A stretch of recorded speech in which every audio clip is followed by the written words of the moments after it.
رمضان كريم رمضان كريم مبارك عليكم الشهر. جن جگہوں پر بہت زیادہ طویل دن ہوتے ہیں وہاں کیسے روزہ رکھا جائے؟ بعض علاقے ایسے ہیں جہاں پہ 20 گھنٹے کا دن ہے. 17 گھنٹے کا تو شاید ہمارا بھی روزہ میرا خیال ہو جائے گا کم و بیش 16-17 کے لگ بھگ ہیں ہمارے بھی گھنٹے جو بن جائے گا آپ کے روزے کا ٹائم تقریباً سمجھیں. اب میں منٹوں کو چھوڑتے ہوئے حساب اگر آپ موٹا موٹا حساب کریں تو 5:30 بجے آپ کا 4:30 بجے آپ کی فجر ہو رہی ہے اور اللہ آپ کو نیکی دے مغرب کتنے بجے ہو رہی ہے؟ 7:30 بجے. تو کتنے ہو گئے؟ 15 گھنٹے تقریباً ہو رہے ہیں. 15 گھنٹے کے لگ بھگ درست. حالانکہ یہ 15 گھنٹے کا روزہ آپ کا بھی ہے لیکن بعض علاقے ایسے ہیں جہاں 20 گھنٹے کا روزہ ہے. رات صرف 4 گھنٹے کی ہے, 5 گھنٹے کی رات ہے, 19 گھنٹے کا روزہ ہے. اب یہاں پہ کیا کرے انسان اتنا لمبا روزہ؟ اس میں آپ کی خدمت میں عرض کروں, میں آپ کو ایک استفتاء ہے آغا سیستانی کا. ملاک ویسے تو ایک جیسا ہی ہے, یعنی اس میں آغا سیستانی ہوں یا آغا خوئی ہوں یا امام خمینی ہوں, جس سے بھی آپ پوچھیں گے تو وہ کہیں گے جواب ایسا ہی ہے ان کا. اس لیے مسئلہ تقریباً تینوں کا ایک جیسا ہی بن جائے گا. وہ میں آپ کو پڑھ کے سنا دیتا ہوں.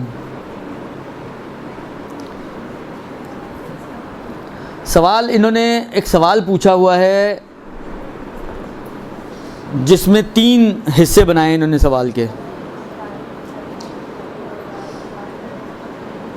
جو شمالی علاقوں میں رہتے ہیں, زمین کے شمالی طرف رہتے ہیں, ادھر کے دن بڑے ہوتے ہیں, تو ادھر کے بارے میں انہوں نے 2-3 طرح کے سوالات پوچھے. ایک سوال جو انہوں نے پوچھا ہے, تیسرا سوال, وہ یہ پوچھا ہے کہ جب ان کی رات اور دن 24 گھنٹے میں اس انداز سے ہوں کہ دن بہت بڑا ہو, جیسے 20 گھنٹے کا, کہ جس میں روزہ رکھنا بڑا دشوار نظر آتا ہو, تو ایسے لوگ پھر روزہ کیسے رکھیں؟ اس کے جواب میں آغا سیستانی یہ فرماتے ہیں کہ دیکھیں, اگر تو کوئی ایسا شخص ہے کہ جس کے لیے روزہ رکھنا, اس 20 گھنٹے کا روزہ اس کے لیے اتنا مشکل نہیں ہے, درست, 20 گھنٹے کا روزہ رکھنا اس کے لیے مشکل نہیں ہے, اور وہ اول فجر سے لے کر اول لیل تک روزہ رکھ سکتا ہے. اور کچھ ایسی دیکھیں زحمت تو ہوگی لیکن شدید مشقت کے جو حرج کا سبب بنے وہ پیش نہیں آ رہی ہے اس کو, تو ایسا شخص کہتے ہیں یہ تو پھر نارمل طریقے سے روزہ رکھے گا, یہ نارمل طریقے سے روزہ رکھے گا, درست. البتہ یہ بھی اگر چاہے تو یہ کر سکتا ہے کہ سفر اختیار کر لے اور سفر کر کے اپنے روزے چھوڑ دے, بعد میں پھر جب دن چھوٹا ہو تو اس کو قضا کر لے. یہ کام بھی کر سکتا ہے. یہ کام بھی کر سکتا ہے کہ کسی چھوٹے دن والی جگہ پہ چلا جائے چھٹیوں میں اور وہاں جا کے اپنے روزوں کی قضا کر لے. تو یہ 2 آپشن اس کے پاس موجود ہے, یا روزہ رکھ لے وہی 20 گھنٹے کا, یا چاہے تو سفر اختیار کر لے اور سفر کر کے اپنا روزہ چھوڑ دے اور پھر بعد میں اس کی قضا کر لے. اب یہ بات آئیے میں ایک جملہ اور عرض کر دوں, ضمناً ایک مسئلہ اور عرض کر دوں. بہت سے لوگوں کے ذہنوں میں غلط فہمی ہے کہ روزہ چھوڑنے کے لیے سفر نہیں کیا جا سکتا. یہ بہت سی امت یہ سمجھتی ہے کہ روزہ چھوڑنے کے لیے سفر نہیں کر سکتے, جبکہ تقریباً آغا خوئی, امام خمینی, آغا سیستانی, آغا تبریزی اور دوسرے فقہ کے آپ رسالے اٹھا کے دیکھیں, ان فقہ کا کہنا یہ ہے کہ حتیٰ سفر چھوڑنے کی نیت سے بھی آپ روزہ چھوڑ سکتے, سفر اختیار کر سکتے ہیں روزہ چھوڑنے کی نیت سے. یعنی میں ہٹا کٹا, درست, روزہ بھی کوئی 20 گھنٹے کا نہیں ہے, مثلا 14 گھنٹے کا, 13 گھنٹے کا روزہ, 12 گھنٹے کا روزہ, نارمل روزہ, بس میں نہیں چاہ رہا روزہ رکھنا, بیمار بھی نہیں ہوں, بس دماغ خراب ہوا ہے, نہیں رکھنا روزہ میں نے, تو کیا کروں؟ سفر اختیار کر لو. صرف بعض فقہاء نے یہ کہا ہے کہ 23 سے پہلے سفر مکروہ ہے, 23 کے بعد مکروہ بھی نہیں ہے. 23 رمضان سے پہلے سفر مکروہ ہے. مکروہ کا مطلب آپ لوگوں کو تو بتانے کی ضرورت نہیں, حرام تو نہیں ہے, بہرحال مکروہ ہے, یعنی بالآخر ریکمینڈڈ نہیں ہے کہ آپ اختیار کریں, لیکن کریں تو گناہ نہیں ہے. روزے چھٹ رہے ہیں بھائی، ہاں چھوڑ دو، کوئی مسئلہ نہیں ہے. روزوں کا ہم لوگ روزوں کو ایسا ہوا بناتے ہیں کہ بالآخر دیکھو ایک مرتبہ یہ ہوتا ہے کہ آپ کہیں یار اتنا بابرکت مہینہ ہے اور یہ سب باتیں اپنی جگہ پہ صحیح ہیں، لیکن روزہ کو خود روزہ چھوٹ جائے گا، خود روزہ چھوٹ جائے گا تو قضا ہو جائے گی، اس میں کون سا آسمان ٹوٹ رہا ہے.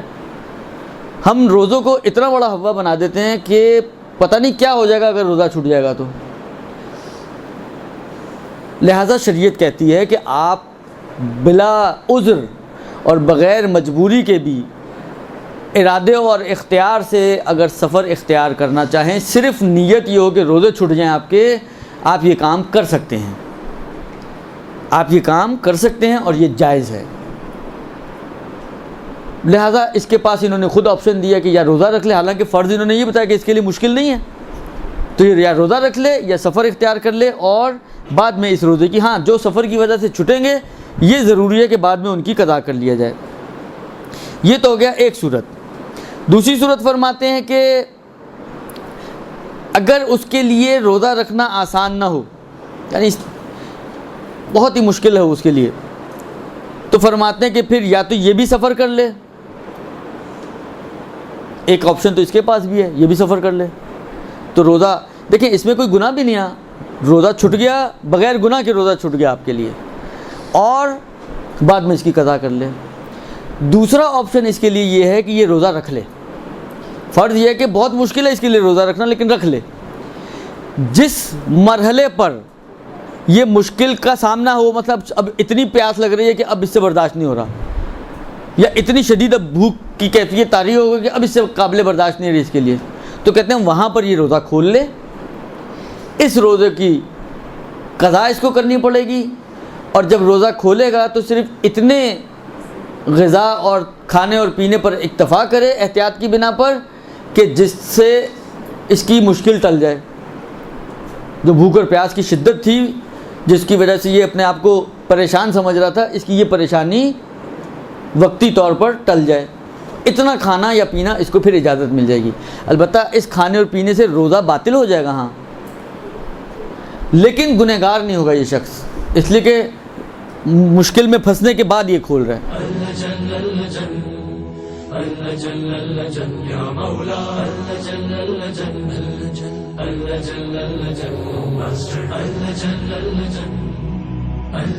يا صاحب السماء